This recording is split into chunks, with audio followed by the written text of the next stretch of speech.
नमस्कार, जय हिंद एवरीवन। इस वीडियो में बात करूंगा कि आपका जो एयरफोर्स की जो एग्ज़ाम है ग्रुप एक्स के लिए और ग्रुप वाई के लिए उसका जो डेट है वो 17 मार्च से चालू हो जाएगी। ठीक है, तो आज है 2 तारीख 17 मार्च, तो लगभग 15 दिन के आसपास है हमारे हाथों पे। तो इन हाथों पे जो दिन है उसे हम कैसे करके यूटिलाइज कर सकते हैं, कैसे मैक्सिमम कर सकते हैं।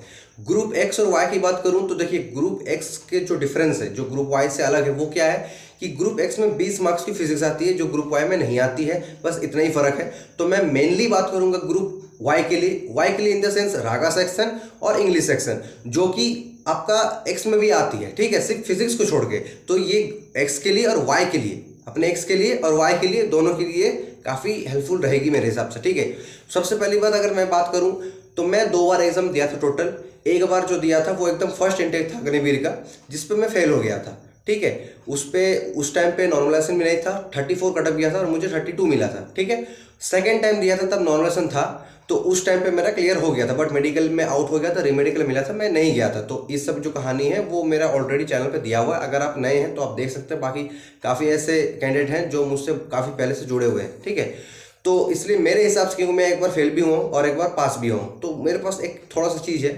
जो मैं आपको चाहता हूँ शेयर करना। सबसे पहली बात कि आप किसी भी फील्ड से हो, एक्स के लिए या फिर वाई के लिए, आपके पास जो कॉमन चीज़ है वो है इंग्लिश एक वाइटल रोल प्ले करता है। अगर आपको लगता है कि आपका ग्रामर सेक्शन खराब है या फिर वोकैब खराब है, तो देखो, सीधा सीधी बात कर रहा हूँ, 15 दिन में उतना कुछ हो नहीं जाएगा। ठीक है, जो सही बात है, मैं ऐसा नहीं बोलूँगा नहीं 15 दिन भी इनफ है अगर आप सच्चे लगन से करें, ऐसा नहीं होता है। ठीक है, it takes time to develop better things. ठीक है, समय लगता है, ऐसा नहीं होता है। शाहजहां के पास पैसा का कमी नहीं था, लेकिन फिर भी ताजमहल बनने के लिए 20 साल लग गया था। ठीक है, इसलिए मैं बोल रहा हूँ कि अगर आपको लगता है कि आपका जो बेस है ग्रामर का वो एकदम खराब है, तो देखो भाई, नया से ग्रामर मत करो। 1-2 चैप्टर बोलता रहा हूँ, अगर हो सके तो कर लेना 15 दिन के बीच में। हाँ, 2 चैप्टर हो सकता है। ठीक है, बेहतरीन तरीके से हो सकता है। वो है आपका सब्जेक्ट वर्ब एग्रीमेंट।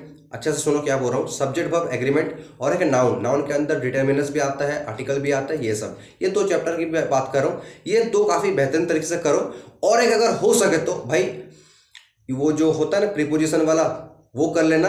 और जो कंजंक्शन की तरह आता है, आइदर और, नाइदर नॉर, ये सब के जो यूजेज है, नॉट ओनली बट ऑल्सो, ये जो कुछ जो ट्रिक्स हैं या फिर जो कुछ आपका जो कॉन्सेप्ट है, इसको क्लियर कर लेना। बस इतना ही कर लेना, इससे ज़्यादा मत करना। और जो मैं आपको बताया ये 15 दिन के अंदर हो सकता है, ये तो कन्फर्म है। पूरा इंग्लिश कवर नहीं होगा, बट जितना मैं बताया उतना आपका कवर हो जाएगा, इतना मेरा दावा है आपसे। ठीक है, सेकंड है वोकैबुलरी की अगर बात करूं तो 15 दिन में वोकैब भी उतना कुछ नहीं हो जाएगा। अगर आप एकदम इतना दिन से पढ़े नहीं हैं, फांकी मारे हैं और अब से चाह रहे हैं, तो उतना कुछ तो वोकैबुलरी में होगा नहीं। लेकिन फिर भी अब करना तो पड़ेगा, ऐसा नहीं कि नहीं करेंगे। तो भाई देखो, जो सही बात है, देखिए एक्स के बंदे हैं वो अगर इंग्लिश में ज़्यादा स्कोर ना भी करे, लेकिन अगर उनका मैथ या फिर, हाँ, मैथ, रीजनिंग और फिजिक्स अच्छा है तो कोई बात नहीं, उनका कट ऑफ क्लियर हो जाएगा। बट एक्स वाले जो वाई वाले जो स्टूडेंट्स हैं वो ऐसे बोल ही नहीं सकते कि मेरा इंग्लिश नहीं होगा तो फिर भी मुझे इंग्लिश नहीं आता, फिर भी मैं क्वालिफाई कर जाऊँ। कभी नहीं करोगे। ठीक है, सीधी बात है, कभी नहीं करोगे। विदाउट इंग्लिश कभी नहीं पास करोगे। ग्रुप वाई के लिए मैं कह दे रहा हूँ, सीधा सीधी बात। तो अगर आपको लगता है कि वोकैब उतना भी बढ़िया नहीं है, तो कुछ तो पढ़े होगे ना, कुछ तो पढ़े होगे, तो उसी को रिवाइज करो। आज तक अगर 200 वर्ड भी पढ़े हो तो बस 15 दिन तक उसी को रिवाइज करो, नया कुछ मत करो। ठीक है, बाकी जो मॉक टेस्ट दोगे उसमें जो वोकैब आएगा वो कर लेना, क्योंकि 15 दिन में क्या ही वोकैब कर लोगे, नहीं होता है, टाइम लगता है। वोकैब एक काफ़ी लंबा प्रोसेस है। ठीक है, ग्रामर तुम जल्दी सीख जाओगे, वोकैब नहीं होगा तुम आसानी से। वोकैब वास्ट है। ठीक है, तो इसलिए वोकैब में सबसे ज़्यादा टाइम लग जाएगा आपका ग्रामर के तुलना में। तो ग्रामर ही 15 दिन में कंप्लीट नहीं होगा, आपका वोकैब कैसा हो जाएगा? सीधी बात है, नहीं होगा। इसलिए जो मेन इंपॉर्टेंट है, जैसा ब्लैक बुक अगर किसी के पास है तो वहाँ पर लिखा रहता है top 200 idioms, top 200 one word substitution, 15 दिन के अंदर वो हो सकता है। बस उतना कर लो, अगर आ गया तो आ गया, नहीं है तो आपको छोड़ना पड़ेगा। सेकंड बात करूँ रागा सेक्शन की, जिसमें रीजनिंग आती है, मैथ आती है, जीके आती है। देखिए, जीके का उतना वेटेज नहीं है, किसी किसी सीट में 6, किसी की 7, किसी में 8, किसी में 9, वेरी करता है। इतना ही आता है, 9 तक भी नहीं गया है, 7 तक गया है, 7-8 तक मैक्सिमम गया है।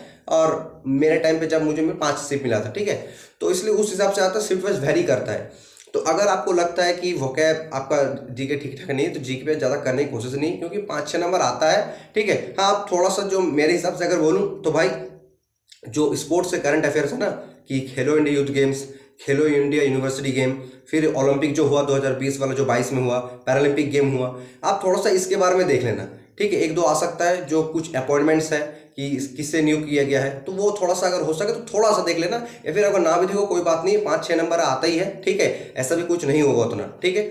दूसरा जो सबसे इंपॉर्टेंट चीज है वो है आपका रीजनिंग के लिए बोल रहा हूँ कि ए से जेड तक आपको पूरा याद होना चाहिए कि प्लेस वैल्यू। जैसे आपको अचानक अगर पूछ दे बताओ क्यू कितना नंबर में है, बताओ क्यू कितना नंबर में है, 17 नंबर में है, ठीक है। तो आपको ये पूरा एकदम याद होना चाहिए।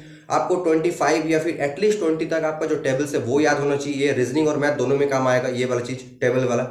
आपको स्क्वायर याद होना चाहिए 25-30 तक, 30 तक तो इसका याद होना ही चाहिए। आपका क्यूब जो है वो आपको 15-16 तक याद होना चाहिए। तो ये सब आपको याद होना चाहिए, ये सबसे आपको फास्ट कैलकुलेशन होगा। अचानक से आके 9 का क्यूब आपको याद ही नहीं आ रहा कितना है, आप कर रहे हैं 81 × 9 729, ठीक, ऐसा नहीं, आपको याद होना चाहिए। अचानक आपसे कुछ भी पूछे 11 का स्क्वायर 1331, कुछ भी पूछे 12 पूछे 13 पूछे, आपको आना चाहिए। इसलिए ये जो क्यूब है स्क्वायर है ये कर लेना, ये रीजनिंग के लिए भी काफी हेल्पफुल रहेगा और मैथ के लिए भी, ठीक है। नॉर्मल से चीज बता रहा हूँ, इस 15 दिन में कल से अगर शुरू करो 3 तारीख, आज रात को या कल सॉरी मतलब आज 3 तारीख है जब मैं अपलोड कर रहा हूँ इसे, 3 तारीख से अगर शुरू करो तो भाई 15 तारीख तक डेली एक मॉक टेस्ट तो जरूर दो, इससे कम नहीं चलेगा। 15 तारीख तक डेली मॉक टेस्ट दो, डेली, और उसका परफेक्ट प्रॉपर तरीके से एनालाइज करो। कोई अगर मैथ आया है, छूट गया है या फिर गलत हो गया है तो देखो क्या कंसेप्ट उस पर यूज हो रहा है। कोई इंग्लिश अगर छूट गया तो देखो क्या कंसेप्ट, ग्रामर की बात करूं, क्या कौन सी ऐसी कंसेप्ट उस पर यूज हुआ जो तुमको नहीं आता था या फिर तुमसे गलत हो गया, ये देखना है। 15 तारीख तक डेली एटलीस्ट मिनिमम बात कर रहा हूं एक मॉक टेस्ट देना ही है, किसी भी ग्रुप से, वाई ग्रुप से हो एक्स ग्रुप से, देना ही है। अगर हो सके तो भाई 2 मॉक टेस्ट दे देना, लेकिन हाँ ऐसा नहीं कि आप 2-3 मॉक टेस्ट दे रहे हो लेकिन एनालिसिस नहीं कर रहे हो। एनालिसिस अगर नहीं करोगे तो 50 मॉक टेस्ट दे दो, कोई लाभ नहीं है। एनालिसिस करना पड़ेगा। 15 तारीख तक सिर्फ एनालिसिस, उसके बाद जो है उसको डायरेक्ट एग्जाम देना तुम, ठीक है। तो बस मेरा बोलने का यही मतलब था। आई होप ये आपको काफी बेहतरीन लगा होगा। अगर लगा हो तो जरूर कॉमेंट में बताएं। मिलते हैं नेक्स्ट वीडियो में, तब तक Jai Hind, goodbye and take care. और हाँ, कुछ भी पूछना हो, कुछ भी जानना हो भाई कॉमेंट करना, ठीक है। चलो।